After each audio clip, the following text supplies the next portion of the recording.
Hello everyone, myself Gnanish Reddy from Shri Venkateshwara College of Engineering. Today we'll be discussing a topic on notation for describing object-oriented systems. So let's go with the contents.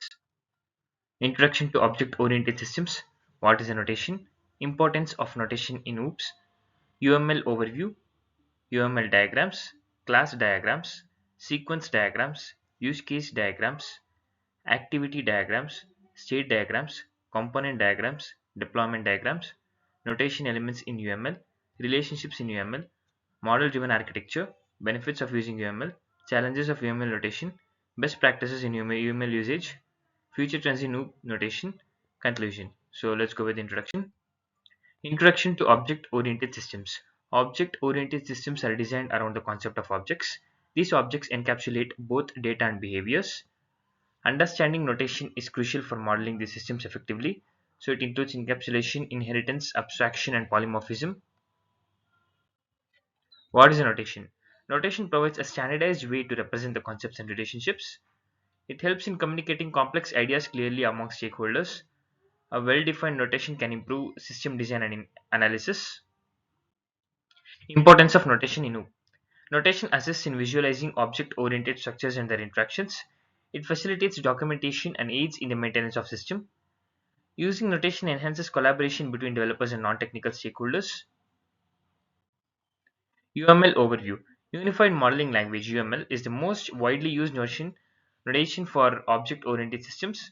It provides a set of graphic notations, techniques to create visual models. UML supports various aspects of software design, including structure and behavior. UML diagrams. UML includes several types of diagrams, each serving a different purpose. Common types include class diagrams, sequence diagrams, and use case diagrams.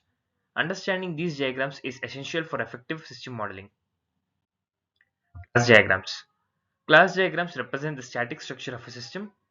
They show classes, attributes, methods, and relationships among classes. Class diagrams are fundamental for understanding the system's architecture. Sequence diagrams. Sequence diagrams illustrate how objects interact over time. They depict the order of messages exchanged between the objects. Sequence diagrams are useful for understanding dynamic behavior in the systems. So you can look at the right of your picture. That's the sequence diagrams, how it's depicted.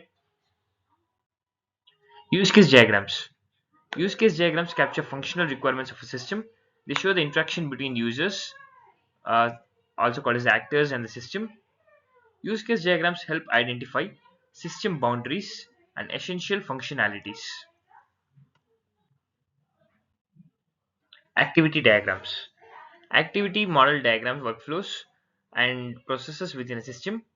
They visualize the sequence of activities and decisions involved. Activity diagrams are beneficial for understanding business processes. State diagrams. State diagrams depict the states an object can be in and transitions between those states. They are particularly useful for modeling reactive systems. State diagrams help analyze system behavior in response to events. It includes the hibernate, initialize, standby, and alter options, error message, and also activate system discrete. Component diagrams. Component diagrams illustrate the organization and dependencies among the software components. They provide a high level view of system architecture. Component diagrams are crucial for understanding the modular structure of the system. So the system component diagram includes the browser, which receives the HTTP request to the controller, mobile phone application and service, which is connected to the JSON. Deployment diagrams. Deployment diagrams show the physical deployment of artifacts on nodes. They illustrate the configuration of hardware and software components. Deployment diagrams are important for understanding the system's physical architecture. A deployment diagram is unified modeling language, models the physical deployment of artifacts and nodes.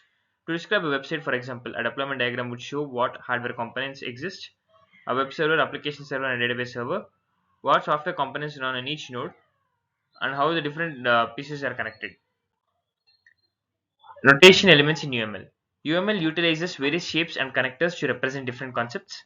Rectangles represent classes while arrows denote relationships. Understanding these notation elements is key to interpreting UML diagrams. Relationships in UML. UML defines several types of relationships, including association, inheritance, and aggregation.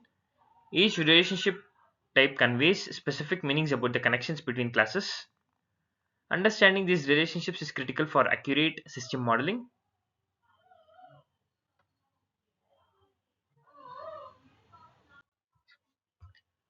Model driven architecture MDA. MDA is an approach that uses UML for system modeling and design. It emphasizes creating models at different levels of abstraction. MDA helps in bridging the gap between business needs and technical implementation. UML enhances communication among team members and stakeholders. It's a benefit of using UML. It promotes a clear understanding of the system, requirements, and design. UML diagrams serve as reference throughout the software development lifecycle. It's also used for communication among team members and the stakeholders, understanding of system requirements and design. Challenges of UML notation. Despite its advantages, UML can be complex and overwhelming for beginners. The variety of diagrams may lead to confusion if not used correctly. Consistency in notation is essential for effective communication and understanding. So it has a disadvantage for being complex and also overwhelming for beginners, and may also lead to confusion due to the complexity. It's not essential for effective communication and also understanding. Best practices in UML usage. Use UML diagrams purposefully, focusing on relevant aspects of the system. Maintain consistency in notation and terminology across diagrams. Involve stakeholders in the modeling process to ensure clarity and alignment. Future trends in OOP notation. Emerging technologies may influence the evolution of object-oriented notations. Integration of AI and machine learning could enhance modeling capabilities. Future notations may focus on simplifying complexity and improving usability. Conclusion. A robust notation is essential for describing object-oriented systems effectively. UML remains a powerful tool for modeling and communication. Mastering object-oriented notation leads to better design and more maintainable systems. This representation or presentation outline provides a comprehensive overview of notations used for describing object-oriented systems, particularly focusing on UML and its various components. Thank you.